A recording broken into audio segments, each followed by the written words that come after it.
तो last time ने लिया था कूलम्स लॉ स्टार्ट किया था, राइट। तो कूलम्स लॉ जो है that is valid for stationary and point charges. और कूलम लॉ जो है वो हम किस लिए यूज करते हैं कि हमने पढ़ा दो टाइप के चार्जेस होते हैं।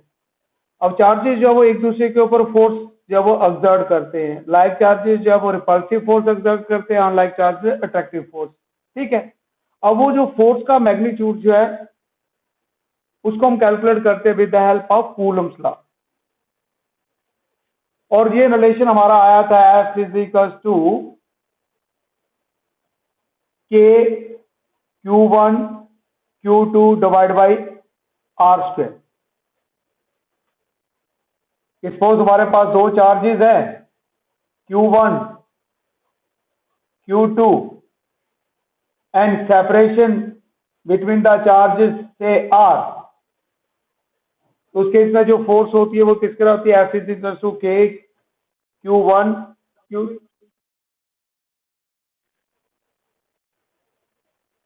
हाँ इंद्रपाल, हाँ बच्चे उसी पे आ रहा हूं मैं, अभी रिवाइज कर रहा हूं मैं पीछे वाला। जब टॉपिक कंप्लीट हो जाए ना तो उसके बाद कोई भी क्वेश्चन होगा तो मुझे बोल देना मैं, ठीक है। इससे दोबारा रिवाइज कर रहा हूं उसको। तो F is equal to K Q1 Q2 by R square. तो ये हमने लिया था। अब K क्या? Coulomb constant. ये किसके रहा होता है? 1/4 पाई एप्सिलॉन नॉट। ये जो एप्सिलॉन नॉट जो है इसको हम बोलते हैं that is known as permittivity. Permittivity किसकी? Free space. अब यहां पे फ्री स्पेस का मीनिंग क्या हो गया? एयर और वैक्यूम। अगर चार्जेस एयर या वैक्यूम है तो उस केस में ये एप्सिलॉन नॉट जो है ये परमिटिविटी क्या होती है? दो मीडियम जो है, दो चार्जेस जो है उनके बीच में जो मीडियम है वो मीडियम कितनी फोर्स को अलाउ करता है, राइट। उसी को हम नाम देते हैं that is known as permittivity. जैसे मैंने अब एक चार्ज यहां प्लेस किया हुआ है और एक चार्ज यहां पे है, तो बीच में मेरा हाथ है, ठीक है। तो अब ये हाथ जो है इसमें से कितनी जो है वो ये फोर्स को अलाउ कर रहे हैं, उसी को नाम देते हैं परमिटिविटी। अगर फ्री स्पेस है तो उस केस में क्या होगा? फोर्स की वैल्यू ज्यादा होगी। इसको हम समझने के लिए ऐसा कर सकते हैं जैसे दो पॉइंट्स है या दो पॉइंट्स है, मीन्स एक पर्सन जो है यहां से यहां तक मूव करता है, राइट। ये जो मूवमेंट है उसको हम मान लेते हैं फोर्स। अब अगर एयर में चल रहा है तो बड़ी आसानी से मूव करेगा, लेकिन अगर यही दो पॉइंट जो वो कहां पे? स्विमिंग पूल पे हम ले लेते हैं, और स्विमिंग पूल में पर्सन जो वो एक जगह से दूसरी जगह, तो जो वाटर होगा उसमें थोड़ा चलने में प्रॉब्लम आएगी, ठीक है। तो फोर्स की वैल्यू जो है वो क्या हो जाएगी? ज्यादा लगानी पड़ेगी या कम। तो वो जो मीडियम जो अपोज करता है उसी को हम नाम देते हैं that is known as permittivity. और अगर हमने यहाँ पे एयर के बजाय मीडियम लिया हुआ है तो उस केस में एप्सिलॉन जो है उसको रिप्लेस कर देते हैं किससे? एप्सिलॉन नॉट को किससे रिप्लेस कर देते हैं? एप्सिलॉन से। और इसको हम नाम देते हैं that is known as permittivity of medium. और अब इनके बीच में जो रिलेशन है, दोनों की जो रेशियो होती है K is equal to epsilon by epsilon not, इसको डाइलेक्ट्रिक कांस्टेंट बोलते हैं। और ये आज हम लेंगे इसको डिटेल में, ठीक है। तो मुझे टॉपिक को कंप्लीट करने दो, उसके बाद जो है वो भी क्वेश्चन होंगे आपके, वो मैं ले लूंगा।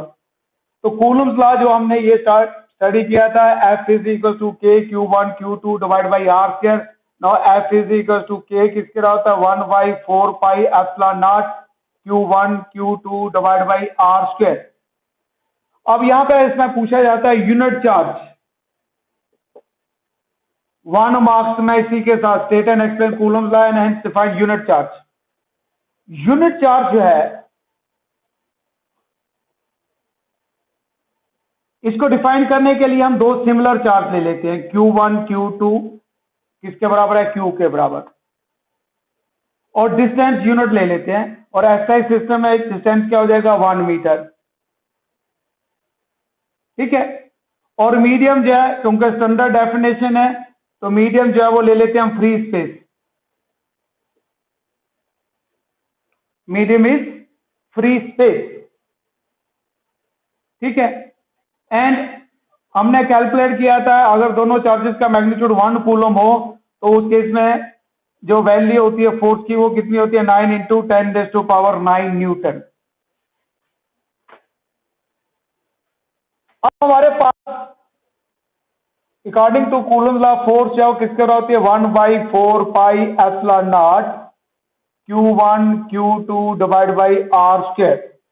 नाउ फोर्स इज 9 इंटू 10⁹ अच्छा 1/4 पाई एप्सिलॉन नॉट की वैल्यू भी किसके बराबर थी 9 into 10⁹ newton metre square per coulomb square. और दोनों चार्जेस Q1 Q2 किसके बराबर लिया Q, तो Q square divide by distance का square.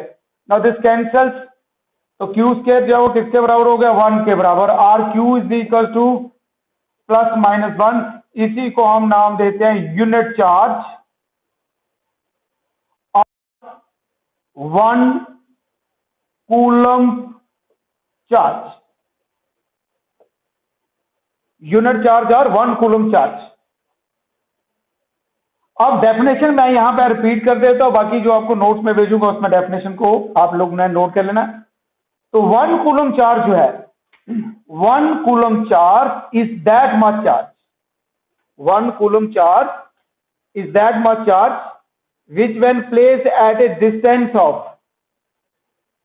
1 meter apart from a similar charge in free space repels it with a force of 9 into 10⁹ Newton।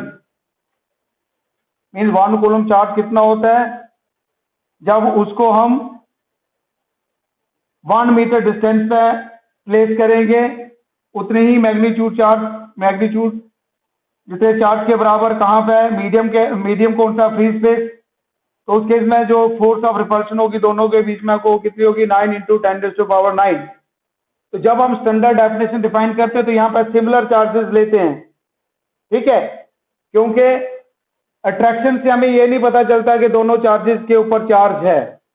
मैंने बताया था the sure test of electrification is repulsion, तो इसलिए जब ये unit charge को define किया जाता है तो यहाँ पे हम दोनों चार्जेस सिमिलर लेते हैं, आइदर दोनों पॉजिटिव लेंगे या दोनों नेगेटिव लेंगे। तो दोबारा रिपीट कर रहा हूं, तो 1 coulomb charge is that much charge which when placed at a distance of 1 metre from a similar charge in free space repels it with a force of 9 into 10⁹ newton.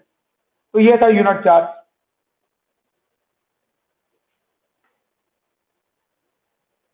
अब ये हमारा कूलम्ब लॉ का formula है। अब next आता है हमारे पास relative